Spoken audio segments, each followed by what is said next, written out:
not, I'm a pick up the ball and get it moving. Right. We can't see you yet, Meredith. Hold on. I'm so bad with this. Hey there! Hey there! What's up, y'all? You good? Yes. The cutest couple in America. Thank you. All right, we know we need. I am so bad with Zoom. I don't know how our daughters do it. I know. Luckily for my daughter, she's sitting in the same room with her mom because my wife do the virtual schooling, and then my daughter's sitting on the couch doing her schooling. So that's how. Yeah. So she just asked my wife, and then my wife tries not to cuss her out. She's like, "I'm doing my own shit." She don't say that. But this is Lee. Have you ever met Lee? No. Lee, I don't think so. Oh, okay. Lee, this is Meredith. It's a pleasure. It's a pleasure. Nice to meet you. Nice to meet you too. So wait, where are you? Are you both in different locations? Yeah, I'm in Florida. Oh, okay. Yeah, and I'm in Atlanta. Okay. So, and I'm only in Atlanta because my friend bought me this sign. so I do the podcast episodes in this room. But now I was looking for and yeah, he's not gonna be on the actual call. He just sometimes he research department. If we talk about something, I tell him to pull something up and earn his freaking money. Yeah. Well, welcome to Urban Legendz podcast. Thank you for doing it. You were the first MacGyver cast member that I reached out to because I knew you'd say yes. Justin, have I ever said no to you about anything? No, not yet at least. But I want you to know the reason I created this platform, it really is because I wanted to celebrate people that I consider living legends and making legendary moves in their career. And I feel like your story is one that needs to be told. You know, I remember when you first came on the set of MacGyver and how much sunshine you brought. But also, I'm gonna be honest too, I had never interacted with anybody from the Little People community, you know, and so just to be able to have that interaction and learn about you, and it's the same thing I feel like when I think certain white people kick it with black people, and you like, oh, they're just regular people, you know, it's like, and vice versa though, you know, and vice versa. So, I mean, who knew we were going to gravitate towards each other so strongly, have so many laughs together. And that's why you was the first person that I asked to do this. Well, I am so honored because I am, as you know, the hugest fan of yours. And I was thinking about this morning. I was trying to remember our very first interaction together. And then I started realizing my very first scene, aside from when I entered the war room as Maddie Weber, was with you. Wow. On MacGyver. And it was instant connection to you. And it's just only gotten stronger and stronger. You and I are like forever. And your family to me, you know that. Straight up, that go both ways. Yeah, it's not a joke, people. This is real deal, a love connection, a friendship around here. So yeah, I wanted to get into like your backstory and all of that stuff, you know. So I wanted to find. No, first of all, how have you been dealing with the cancellation of MacGyver? Oh, you know, I think it sort of dovetails into what I started with, which is we're family, and we really are. So it's there's a grieving process where I am processing the fact that I'm not going to be seeing you guys every day. I mean, you'll all be in my life, you know, because that is family. But to not have you accessible, you know, coming into the set and giving you a big hug every morning and having our daily laughs and sitting next to you all the time, that's a loss. And also the crew, which became our family. And, you know, I just did the last ADR for Maddie Weber, and I disintegrated into a puddle because I thought to myself, this is quite possibly, although our fans, whoa. So I say quite possibly, because you never say never. Right. But I thought this could be the last time I say words from Maddie Weber, you know, and so that was really hard for me to digest. It's still not quite sitting with me yet. Yeah, I just did my last ADR too, and I did a backflip out of the room. No, I'm joking. I'm joking. You did a what? A backflip. I was like, "Oh, yippee!" No, I'm joking, yo. The fans with the Save MacGyver campaign, so incredible. I mean, how have you been? What were your thoughts? What have been your feelings seeing hashtag Save MacGyver and them buying billboards and all of that? It's so humbling.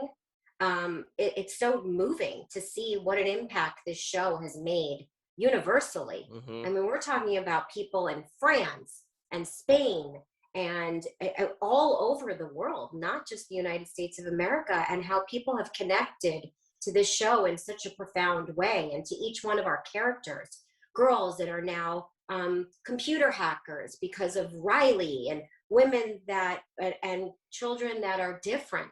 I mean, the letters that I've gotten related to people with any sort of difference and how they view my character as someone who's strong and who comes from a place of power and strength and intelligence, and that they've been given the strength and the courage to achieve the goals that they want to achieve, that they see the sky is the limit. That is in it a gift that, you know, I keep receiving.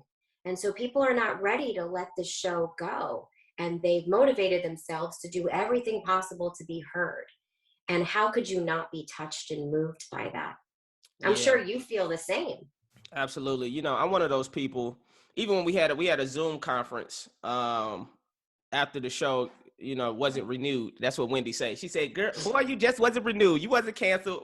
Wendy Raquel Robinson. But so I, you know, my mind frame is always like, what's next? Okay, like I gotta find a way to provide for my family. You know, so I'm always on like that mode. But when I started seeing the same MacGyver campaign and all the hashtags and the billboards, I was like, wow. I think that's when it really hit me. I knew we had diehard fans, but the love, I mean, they came together and raised money, you know, to get those billboards up, you know. So the fact that they did that globally is amazing. I was blown away by that, and that made me, I was like, well, yeah, let's do another season then. Damn it, since everybody said we should. So I would love nothing more for it to work, just to show the power of the people. So I think that would be incredible if we did at least do 6 episodes. I honestly feel like they should do 6 episodes, even if it's a summer run, just to give the fans what they want and just really end the show the way it could be ended. And a lot of people want to see Mac and Riley get together. I know. You know, it just shows the connection that people really have. This isn't just a show for them. And that's been apparent in the passion that I've been seeing on social media. For sure. Well, we gonna see everybody. You know, y'all keep doing y'all thing out there. You know, I tweet hashtag Save MacGyver every once in a while, you know, just to show my solidarity with the people. Because without you all, without fans, we would have no show for 5 seasons. So y'all carried us that far. All right, so let's get into your background some. Okay, where were you raised? So I was raised on the South Shore of Long Island in a town called Woodmere. And so my parents are New Yorkers, born and raised. My mom from the Bronx, my dad from Brooklyn. And they have a really cool story because they're both, my father, I tragically lost 4 years ago. And I think about him every day. Actually lost him right when I started MacGyver. I don't know if you remember that. No, I remember. It was like my 2nd episode. Maybe it was my 3rd episode. Ironically, it was an episode all about loss. And so that was tough. But anyway, my dad was born with cerebral palsy. And my mom is a little person. And they had a lot of struggles growing up, but they rose to the top. My dad was an administrative law judge. My mom, a very prominent psychoanalyst. And at the time when they were growing up in the 1950s, they were segregated in a segregated school because people with disabilities during that time were not permitted to enter mainstream school. And so they grew up during that time, and then the Civil Rights Act and a lot of changes came about, and they always had the notion that there's nothing in the world that they couldn't accomplish, both extremely academic people. My dad eventually graduated from New York Law School, the top of his class. My mom was valedictorian at NYU. Wow. And so by the time they met, they were really accomplished in their own rights. And so growing up, I always was taught the sky's the limit. There's absolutely nothing that you can't do unless you don't want to do it. Right. And so I moved to Long Island when I was 3 and went to school and did all the typical things that everybody does and had a great group of friends, a boyfriend, nothing atypical at all. Well, I was going to ask you about that. How was it? This is what I wanted to ask you. When did you first understand the concept that you were a little person? Was that ever a thought? Like, did someone have to tell you, or could you, So somebody had to tell me I was black. My mom was like, "Boy, you're black." I'm like, "What? What are you talking about?" No, I'm listening. No, it's a great question. So my mom, is a little person, but growing up not really being around other little people, this was just my life, my norm. My friends were not little people. I wasn't treated any differently. I was just to them Mary, because that's what everyone on Long Island would call me, is Mary. And so, but I remember very vividly coming home from first grade, and this boy who really had it out for me punched me in the gut in first grade and called me a midget. Oh, wow. And I never heard that word before. And so I came home and had dinner with my parents, as we did every night. And I said to my dad, this boy punched me in the gut today. And immediately my dad was like, say what? I said, Right. And he called me a midget. What does that mean? And it was like record scratch, because we'd never covered that before. And how old were you again? I was in first grade, so I was about 6. And so, and that's when kids noticed that I wasn't growing at the same rate, because before that it's pretty even playing field. Right. Nobody could really tell that I was a little person until I fell off the growth chart. And that started happening around the age of 6, when I stayed where I was and everybody else was creeping up.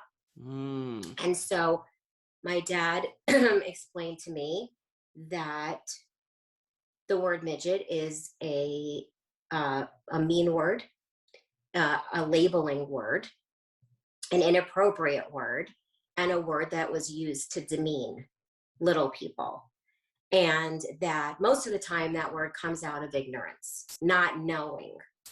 And that I was going to hear that word throughout my life, and that I was going to have to learn to cope with that word, to defend that word, and to know that word was not, it wasn't going to be the last time I was going to hear that word. So that was the first time that I ever realized that there was a difference, was when I was made aware by this kid who continued all throughout elementary school and even in high school to bully me. I mean, look, I still deal with bullies. Now they're just adults. But, that's right. You'd be surprised. Right. But I think that dealing with people that are unkind, who don't know, or who for some reason choose to target other people, that was where my interest in psychology began. Okay. So I started to wonder, what's going on in that person's life? What's going on in that person's mind where they feel that they need to make someone else feel less than? And so I started to dissect that, and it helped me to gain a higher understanding of other people's psychology. And I do credit that a lot for what made me get into psychology at one point in my life. Right, because you went to school for psychology, right? I did. I got my my master's degree in clinical psychology, And then I started my doctoral program because my goal was to be a forensic criminologist. That's what I wanted to do, or a psychologist, or a psychiatrist, something in that area. Hey, what's the difference between a psychologist and a psychiatrist? Because I honestly don't know. A psychiatrist can prescribe psychotropic medication.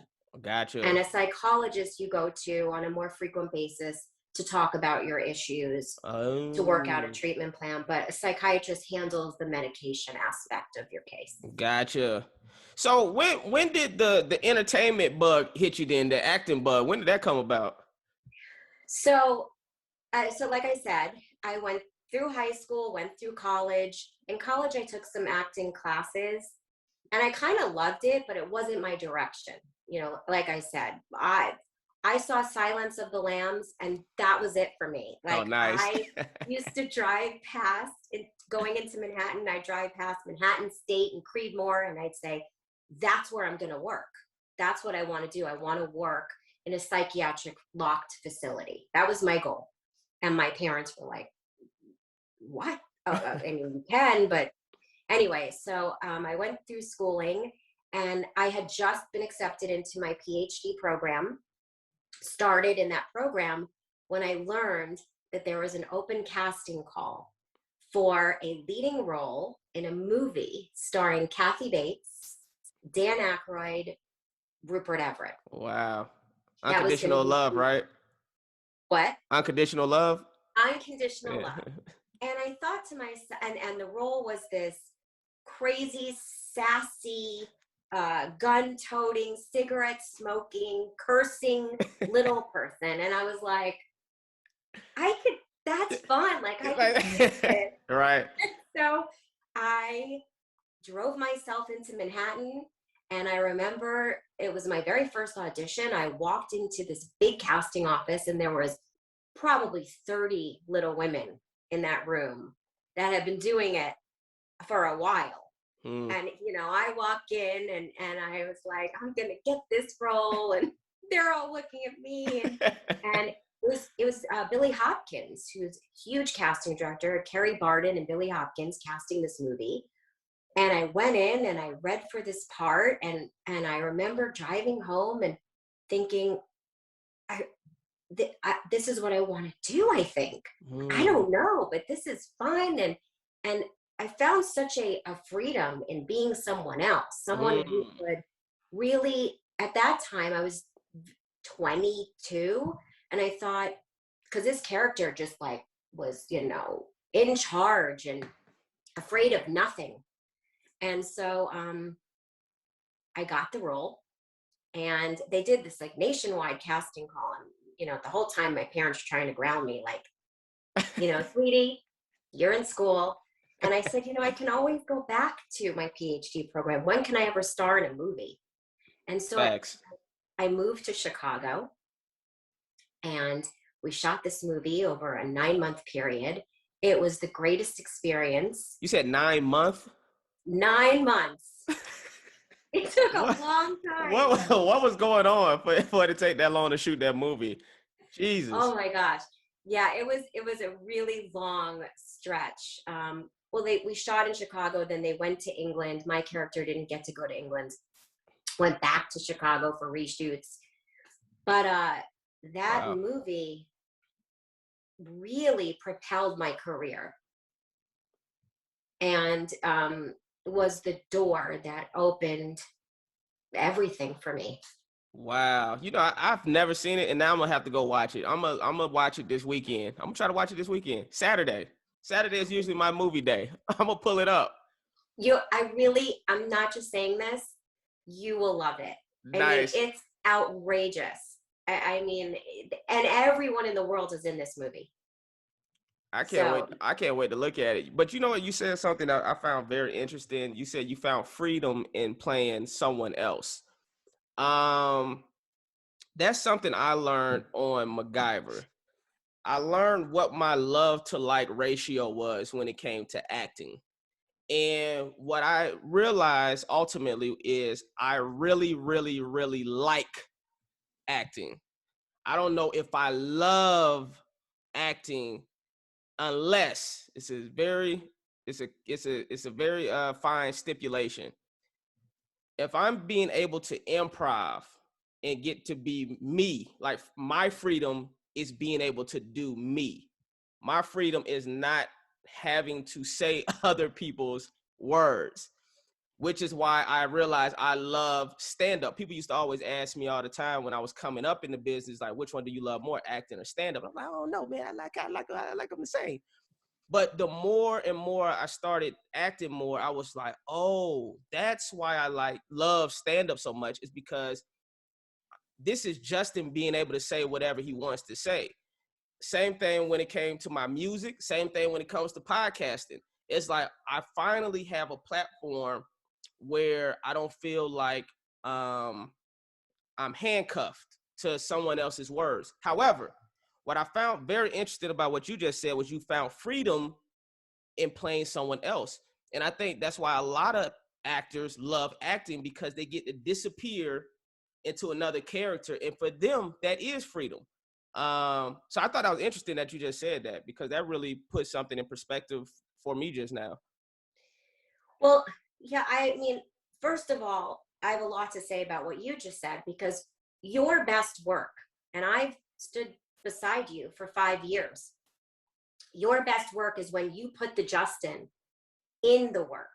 And that's what everybody loves. I mean, you always shine. You know this. I call you my sunshine in a bottle, and you are. I appreciate but it. When you do you, and you infuse that, people love it. Right. You can never go wrong.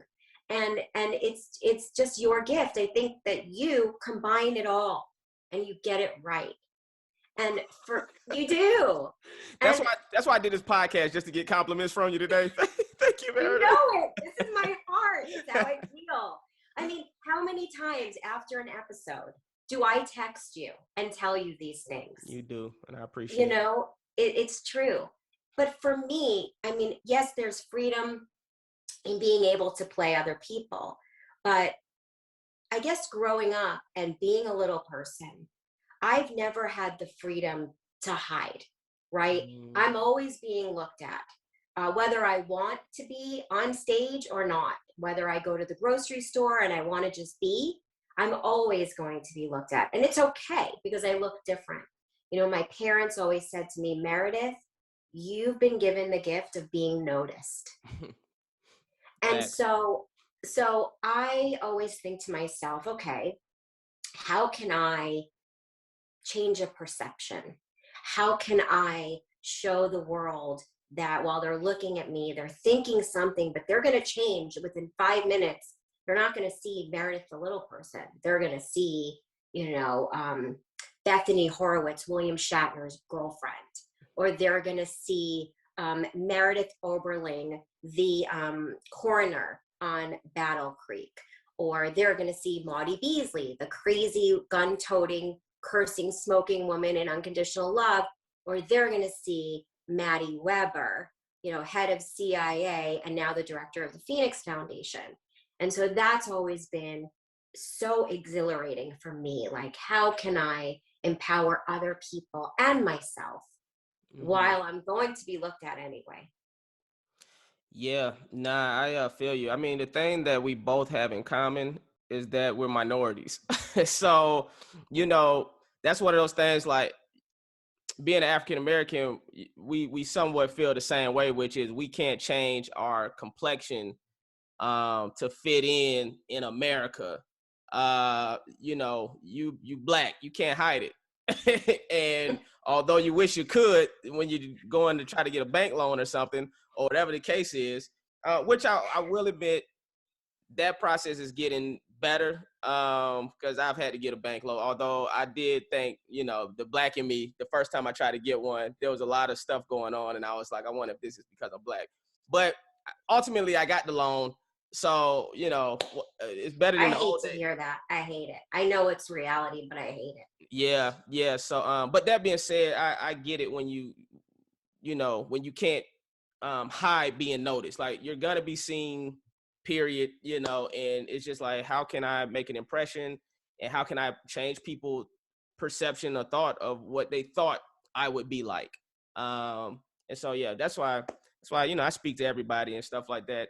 Sometimes I tip people that look racist just because I'm gonna tell you, as a Black person, even like when you go to like a restaurant, I feel like they assume you not go tip because that's just the stereotype that's been put out there. And I don't know if the shit was true or not. I don't know, but all I know is when I got money, I made sure to tip a good amount, because if they did have any type of perception about Black people not tipping, I wanted to be the person to change that, you know. So if that ever came up in conversation, they like, no, that's not true, you know. So Yeah. I do. Anyways, get off of my soapbox about being a Negro and No, but it's our realities. The way that we live our lives are individual to us. And a lot of it is so unjust and not right. And so we spend a lot of time thinking about these things because they're real to us, right? So, you know, you and I, we've had conversations about this. We know what the fight is, what the outside world is like, you know. We've talked about the difficulties in being seen for roles, for, you know, or for fighting harder than anybody else. It just is what it is. yeah, you know? I'm sorry. No, it shouldn't be, but we're not there yet, and we have a long way to go. Absolutely. I was going to ask you that. How difficult was it? I know you said the movie Unconditional Love opened up doors for you. Was it difficult for you to get auditions and things like that? Or like, what was that process like early on in your career? Right. So after Unconditional Love came out, which was actually, no, after I filmed Unconditional Love, there was a very long period before anything was happening because it didn't come out. And that was the first thing I'd ever done. And so I had to pay my bills. And so I went back to psychology. And that's when I accomplished my goal. I got a job working on a locked unit in a psychiatric facility in Sun Valley, California. I thought my parents were going to have a heart attack. But it's something I wanted to do. And quite honestly, Justin, it's where I was fast-tracked into the world of psychology, understanding firsthand the human mind and how it can unravel and how people can suffer if they aren't on treatment plans, if they're not medication compliant, what goes on. And so I worked there for several years until the movie came out and until I could, you know, I had a resume. And so talk about like a dichotomy, going from a movie set to a psychiatric ward. But I loved my work. I worked with a lot of transients in Los Angeles, and developed a lot of relationships and saw a lot of stuff. And I have to tell you, that also gave me some practical training for working in the entertainment business. Because as we know, there's all kinds. There's a mixed bag. There's some wild characters. And so I carried that with me in terms of, you know, assessing personalities, learning how to deal with people that, you know, have these different varied personalities. And so then after the movie came out, I got my first series regular role for CBS. Paul Haggis, who's now a Academy Award winning movie guy, amazing writer, incredible man, hired me for Family Law, which is a series with Tony Danza and Kathleen Quinlan and Sally Richardson and Dixie Carter, Christopher McDonald.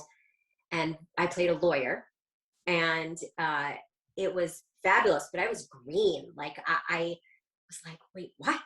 And it was, again, like a learning experience, but I loved it. And then from there, there were lulls, you know, series don't last forever. Look, like, you know, I've said to a lot of people, 5 seasons is nothing to sneeze at for MacGyver.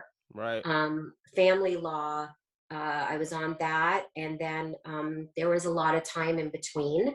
And I'd go back to work as a psychologist, which is why I was glad to have my degree. Right. So I had something to fall back on. You know, I couldn't wait tables physically, or, you know, there was other jobs that people do in between. This was mine. And then, you know, along the way, I've had a lot of wonderful success. Like David Shore, who is a very dear friend and an incredible showrunner, hired me as the coroner on Battle Creek for CBS, and that lasted a season. And of course, David Kelly, who is a knight in shining armor to me, after seeing Unconditional Love, hired me for Boston Legal. Wow. And that lasted 3 seasons. That was supposed to be like a little guest star. And people just loved the character of Bethany Horowitz. And they loved the idea of, Bill Shatner with me and me with him. And that show was lightning in the bottle. Wow. It was, again, another family atmosphere. Yeah, that was one that everyone was talking about. I remember always hearing people talk about Boston Legal when it was on. It was the writing and David Kelly is such a collaborative showrunner, and he's such a comes from a place of being present and kind and setting you up for success and wanting to see his word shine through, and it was just always so open and wonderful. I mean, it's my dream to work with him again. David Kelly, if you're listening to this, I'm unemployed, please. We unemployed out here. Hey, my tax lady just told me yesterday. She was like, you can file for unemployment. I said, oh, can I? She was like, yeah, you can. I was like, oh, I'm remember that. Times get rough around here. You've worked with some incredible. But it's an anomaly. Like, it's hard. Like you were saying, like it's not like, the auditions, getting in the room, that part of it is impossible. Like, no matter how big your resume, no matter what you've done, getting people to change their minds, their perceptions, unless the role is written for a little person, which, to be honest with you, are roles that I don't generally want to play. I want to play a role that's just written for a person. And, Maddie Weber was that role. So was, Meredith Overling in Battle Creek, a lot of my roles, but like that just doesn't happen. So getting in the room for a regular role, unless I know the casting director, is really hard to penetrate. Yeah, well, I told you need your own TV show. You need to have your show. I'm working on it. She's working on it. She told me what it is. I'm not sharing it.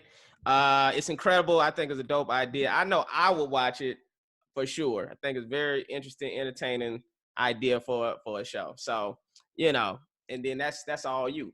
What do you, because you work with a lot of prolific showrunners, what do you think is a common theme that you've seen between some of these showrunners? I think there is a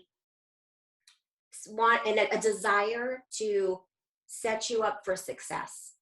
Monica, one of the things that stings so much is that Monica Macer, from the moment that she came on board, had such an energy about her where she wanted us to succeed. She wanted everybody to feel safe and comfortable, and what can I do to help you to do your best work? And that's like what I'm describing with David Shore, David Kelly, Paul Haggis, Jan Nash, Stephen Nathan. I mean, I've been so lucky to be working with people that have that same desire. Gary Glassberg, Scott Williams. I mean, these are people that just want their shows to succeed, want their actors to succeed. And also, in my particular case, saw me and wanted to collaborate. How can we make this role realistic?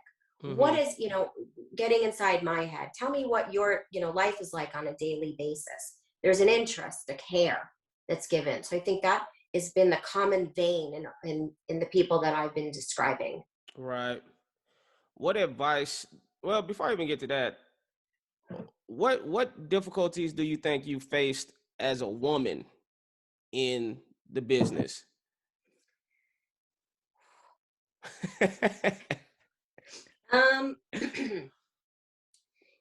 sometimes, I mean, I haven't had how do I say this? Being a little person, being a woman, and being over 40. I know you can't believe it, but I am over 40. You look 22, so I don't know what you're talking about. I think that there's just a fight. You have to fight for equality, for pay parity, a lot of that kind of stuff. And you see it across the board. There's a lot of actresses that talk about this kind of stuff. You just want to be treated fair and equally. And that doesn't always happen, unfortunately. What gets me with pay parity is, I don't know. I would think the most disheartening thing is when somebody that represents you are in those rooms and they're still not helping you out, right? So this is what I'm saying. Pay parity, right? Business affairs takes care of pay parity. Usually there's a white woman that works in business affairs. So then it becomes, well, you should know the struggle and the plight that I'm dealing with. So you ought to be in my corner to help push this through. That's my own little thing. But for a black person, it's even worse because there ain't no Negroes in business affairs at none of these shows, not that I know of. Everyone that I've talked to, and that's a whole nother conversation. But but it just comes to, I guess the point I'm getting to is the importance of inclusion in some of these rooms, because they could help benefit everyone to minimize the difficulties that can go on. But that's neither here nor there. What advice do you have for like upcoming actors? Anybody that want to get into acting and they kind of hesitant? They might be in college, they might be working a regular job, and they have these dreams and desires, but they're hesitant about pursuing them. I get asked that question a lot. And I just want to go back to something you said, because it's so important when you talk about inclusion in these rooms. And then I'll answer the other question. Why isn't there that? Why? There was just an article I read yesterday where 25% of the US population has some sort of disability, visible or invisible. And there's still so much work to be done in the entertainment industry. And I'm just right now talking about the disabled community, both in front of the camera, because by the way, the percentage is 1% of the disabled population is visible on television and on screen right now, 1%. And that's also the case for in offices and on crews and behind the cameras. And so again, we talk about there's so much work yet to be done. And so we need there to be a push. We need there to be a movement so that there is equal representation, so that you're not pushing a boulder up a hill, as you described. And the same with me. Right. And so anyway, I just had to make that point because I just read that article and it was pretty astonishing.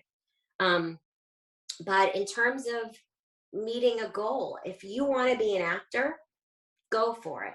It's not an easy business, Justin. I know. It's hard. A lot of people want to be in this business. It's not impossible, but I would say study the craft, read plays, watch your favorite actors, watch your favorite directors, do your research, get on Zoom and record yourself reading a monologue over and over and over again. Watch how you look. Do a Zoom play or a play in person. I think practical ways of seeing if this is something that you really want to do could be a good start. Go on auditions. That's what happened with me. And you never know, but it's also important to have a backup plan. I think I wouldn't be a mom if I didn't say, because I listened to my mom, you have to have a backup plan, or, you don't want to flounder. Yeah, don't be like me, everybody. I'm out here floundering. You are not. You are not floundering. Justin, I've never seen someone with more backup plans than you. You must be joking. I know, right? Yeah, I am. Oh yeah. My God. But everything that I'm doing is it's all setting up my way of ownership. That's just what I'm striving for. Ownership overall, even when it comes to the next show I do. I've told my representation that, like, I'm not doing, if I'm not a producer on the show, and I know they're like, this fucking guy, and I mean, they should feel that way, but it is what it is. It's like, I want to make sure, I have ownership of some type, either creatively or financially. I need something, but the work for hire for me, I'm cool on it, because like I said, that's kind of what I realized. I need to have that, some type of freedom, some type of creative control, where when I make a phone call, it matters. I don't feel like I'm debating with someone that's above me. It's like, so that's what all this is. From the podcast to the music to the stand-up comedy, it's all like, these are things that I can control and build my brand, Justin Hires, High Level Entertainment, and do things my way. Even the real estate, that's what, yeah. So even yesterday, I'm looking at properties and stuff like that, because it's like, I want to make sure I have income coming in so I can do only things that I want to do. So I want that for you. First of all, I said this to you before. You need to have your own late night talk show. Hands down, undoubtedly, Nightcap with Justin Hires. I'm saying it. I'm manifesting it.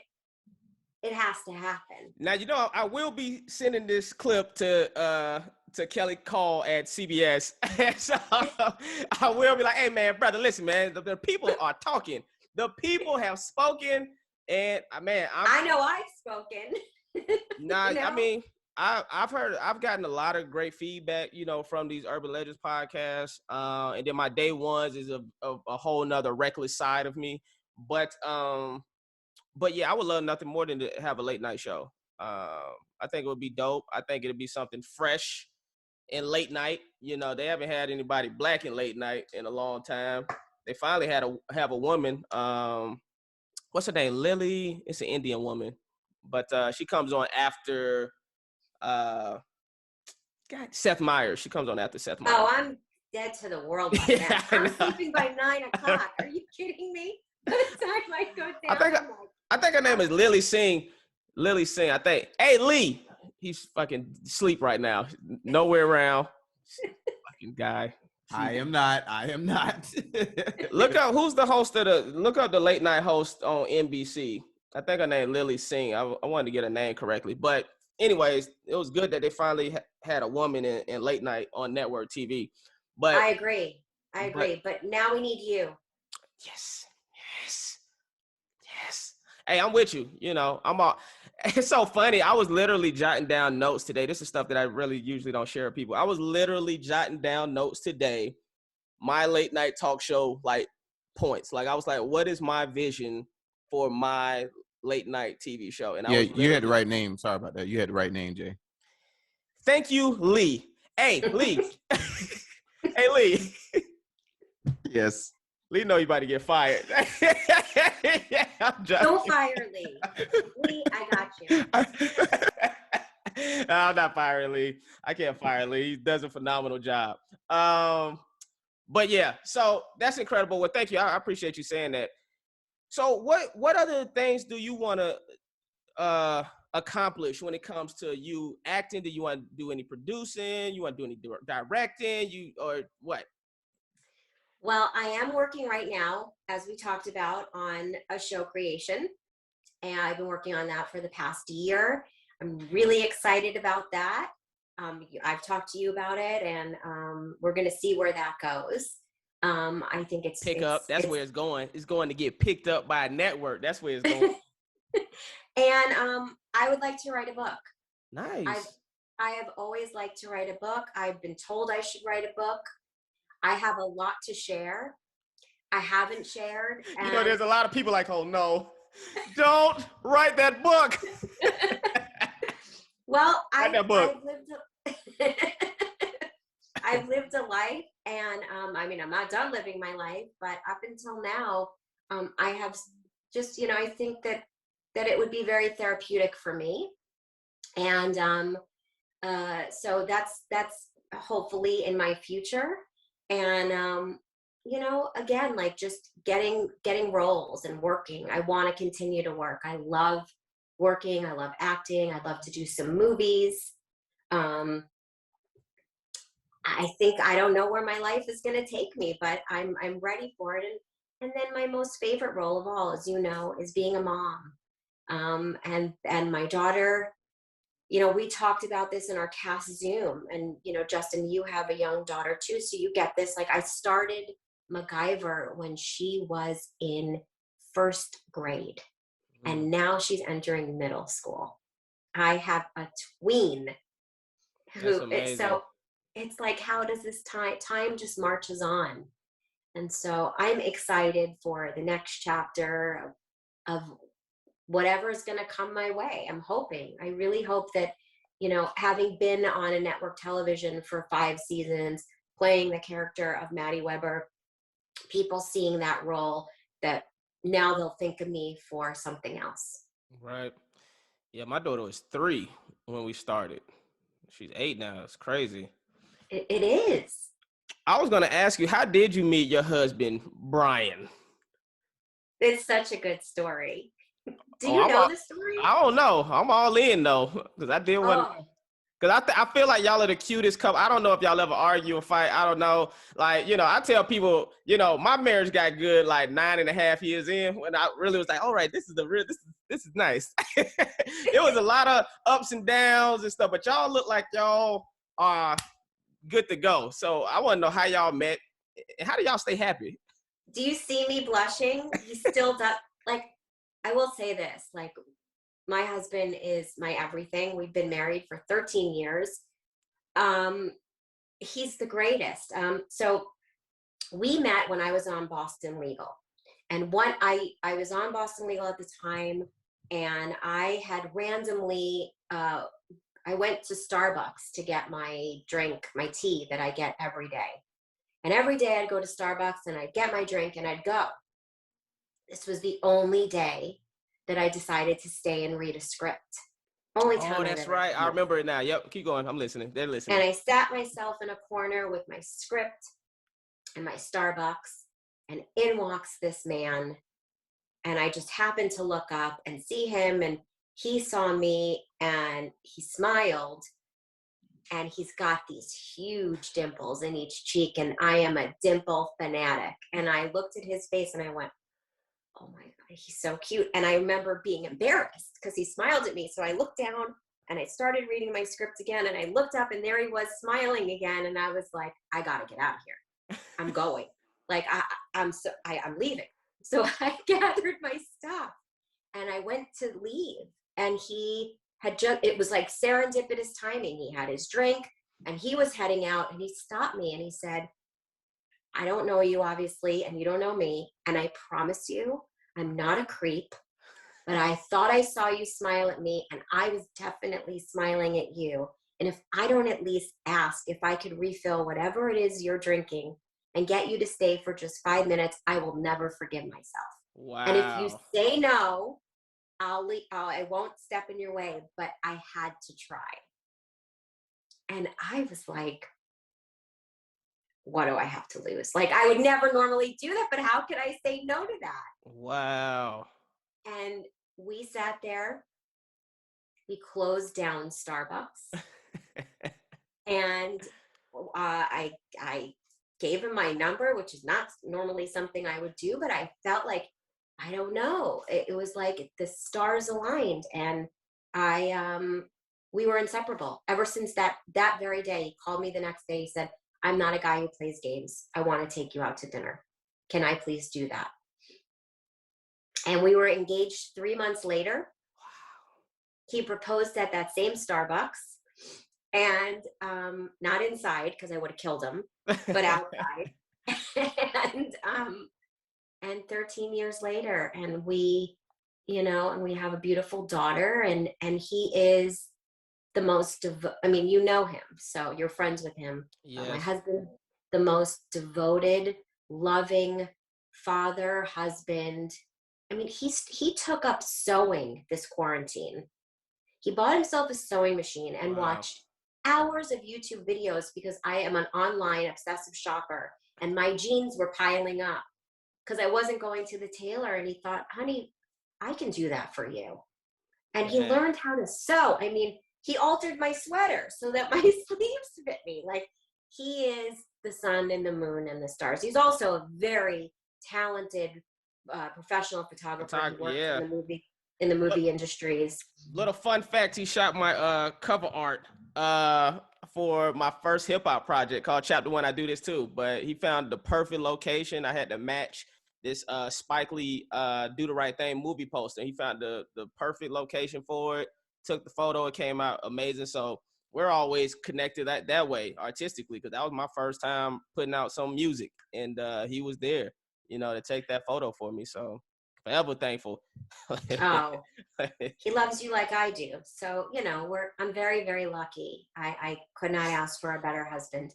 Yes. He just texted me, your husband. He said, she's lying. I was headlining at Chippendales and she slipped money in my thong. So that's apparently everything you told me was shit. And he just told me the real deal truth. You were out there looking at man meat. Your husband was getting it in, and you slipped him some money. Well, he's in trouble. He's in big trouble when I get off this Zoom. Man, I wish, I'm hoping to become more of that man the older I get. I feel like my dad is the same way with my mom. Just in the business of serving, of being of service to someone. And I personally know I'm always grind mode. And my wife is appreciative of that because, everything's taken care of. But I know there's a part of me that needs to tap into being more of service to her, and be like, babe, what do you want to do? What can I do for you? So, when I see men like my father and your husband, it let me know, all right, Justin, you got some work to do. I could be better. I'm a very self-aware person. Well, you are. We can all be better, isn't that the key, is to always try to do better and be better. But seriously, I've seen the way you interact with your wife, and I know what she means to you. There have been many Mother's Days that you've come into the war room and said, Mare, I want to know like the best gift to get my wife. 5 suggestions, please.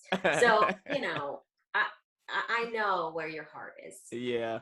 Yes. It's always with your family. That's right. It is. No matter where I'm at. And I was telling my parents, as long as I know they're healthy and happy, I'm cool.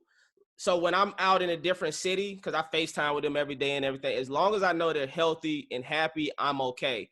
But at any point, if something happens, I'm on the first flight to be there, to comfort or do whatever I need to do.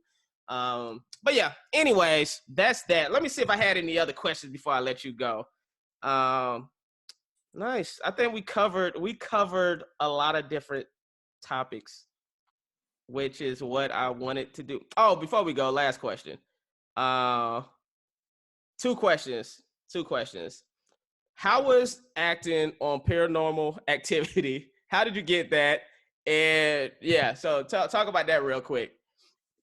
Okay, so I did 2 Paranormal Activity movies.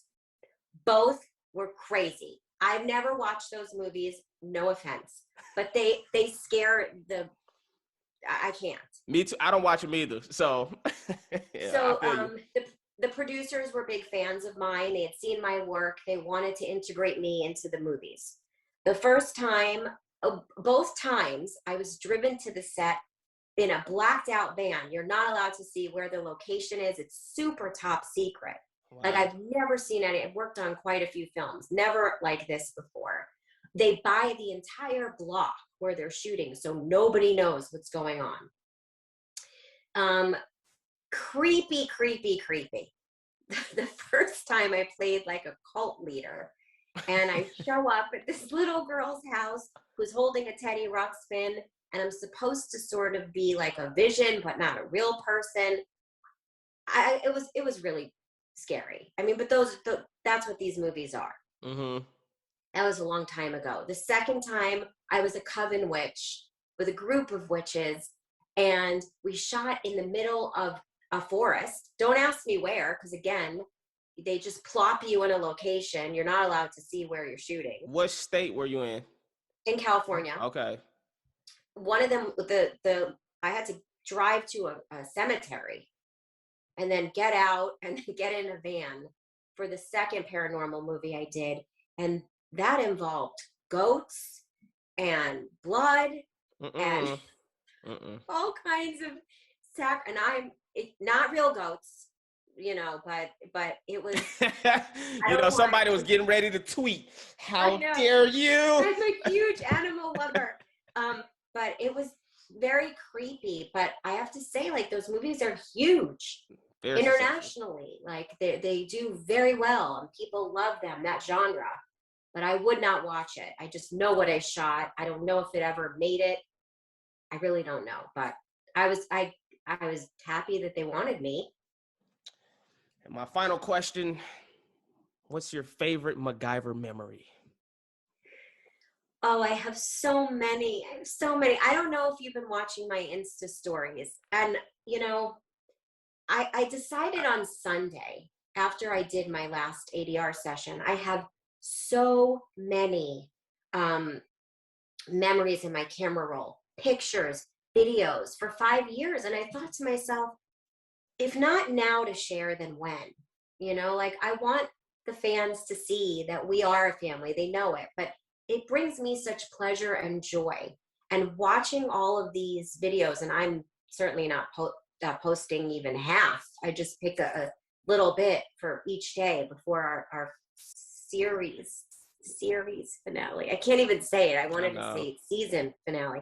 I don't know if I can pick one particular memory. I mean, every time I'm in the war room with you was a joy.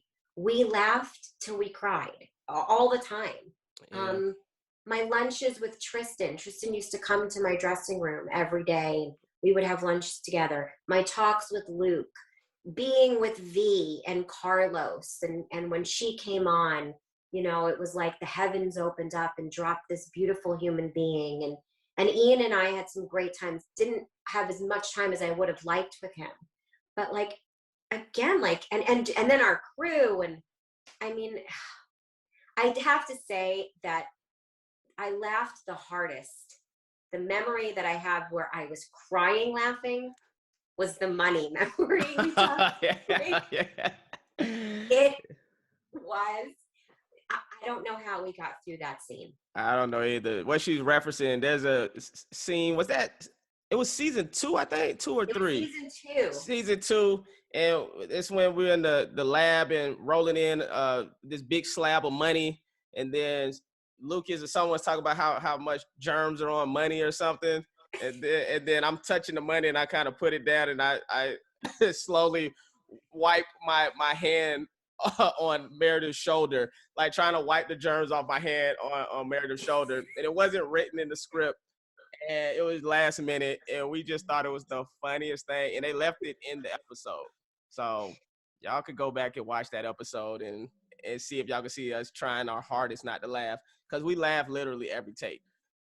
Every take, crying at one point. I could not contain myself. But that's happened, again, remember the time that you had a cold? I was just thinking about that one. And you took some kind of cold medicine that made you loopy. I took every cold medicine. Just to try to get through the day. And we were doing a scene with Tate Donovan, who I love so much. I love that man. And he came into the room like a superhero. And every take, Justin could not pull himself together. Yo, I laughed at this dude every take. Shout out to Tate Donovan. Yo, he's so nice, phenomenal actor. He's been in the game for a long time. He's someone I need to get on the show also. A true legend. Oh, yes. I think he said he used to date Jennifer Aniston. It was one of them. Sandra Bullock. And Sandra Bullock. It might have been Sandra Bullock. That's probably who it was.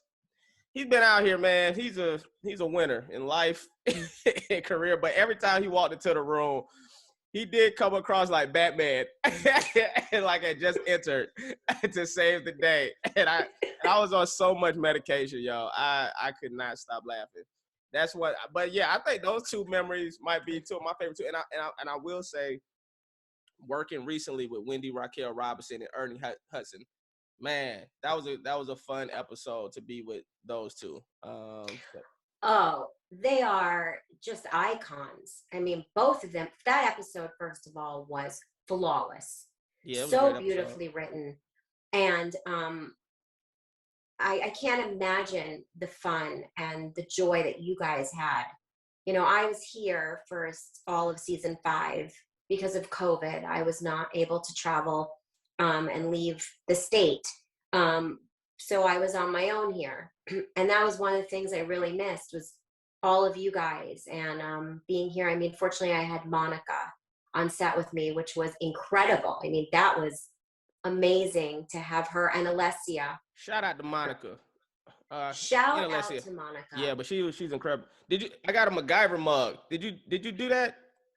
I got a different one. I don't have that one. Right now I have my Virgo mug with my lipstick. I'm very much a Virgo. What do they say about Virgos? That we're extremely organized, neat, type A personality, but also very sensitive and a good friend, good listener. What are you, Gemini? I'm a Cancer. A Cancer. Okay. Are you? So you're at the beginning? You're June, right? June 24th. Mm-hmm. That's what I thought. Okay, because my mom's a Cancer. What are they? You're very leader. Yeah, I mean that's true. But they say sensitive, like hard exterior, but a soft interior. But I mean that's pretty accurate. I think they say homebody. I'm definitely a homebody if that's accurate. But yeah, and I'm like I like being around people when I'm on set, but I'm very reclusive also. Like I'm usually in my house. I'm usually quiet. It's not until I'm around other people that I'm like, hey, everybody, what's up? But if you saw me at home, you'd be like, he's boring as shit. Like, what is wrong with this guy? No, you have to have some downtime with all of the stuff you've got going on. Exactly. So even when I'm headlining on the road doing comedy, like during the day, I don't do nothing. I'm just in the hotel room, taking naps, watching TV, because I'm conserving all that energy for when I'm performing for that hour, 2 hours, if I'm doing 2 shows that night. So yeah, and I've seen it. And by the way, everybody who's watching this, when Justin's able, you're kind of back. Yeah, a little bit. Somewhat, but go see him because it will be out an hour, 2 hours that your face will hurt from laughing. I mean, I've seen you several times now live. I've got my Justin Hires t-shirts that I do. So you are hilarious. I mean, there's things I've heard that I kind of wish I had it. Visuals that I have in my head that I'll never, ever get out. Yeah, this ain't Boza telling these jokes. No, but it's really it's a real fun time. Well, dope. Well, I don't know if I ever said your name at the beginning of the episode. I assume anybody watching this episode is a diehard MacGyver fan anyways. But this is Meredith Eaton, everyone. Like I say, I created this platform to celebrate people I feel like are living legends and making legendary moves out here. I appreciate you. I love you. Any final thing you want to let them know where to reach you at, or anything you got coming up? Well, you can follow me on Instagram. Most MacGyver fans or people, I'm the Meredith Eaton. And I think I'm Meredith Eaton on Twitter. I don't even know anymore. But so there's that. And, just looking to figure out my next move. And, that's it. And Justin, I love you. I'm so glad you asked me to be a part of this. I think that you two are making important moves, and I'm excited for what's next for you. And, I'm sending you the hugest hugs. Thank you. All right, man. This has been Urban Legendz Podcast, and I'll see you one of these days when I'm back in LA for sure. You better. Oh, absolutely. I'm out. Love you. Love you. Peace. Sweat, sweat.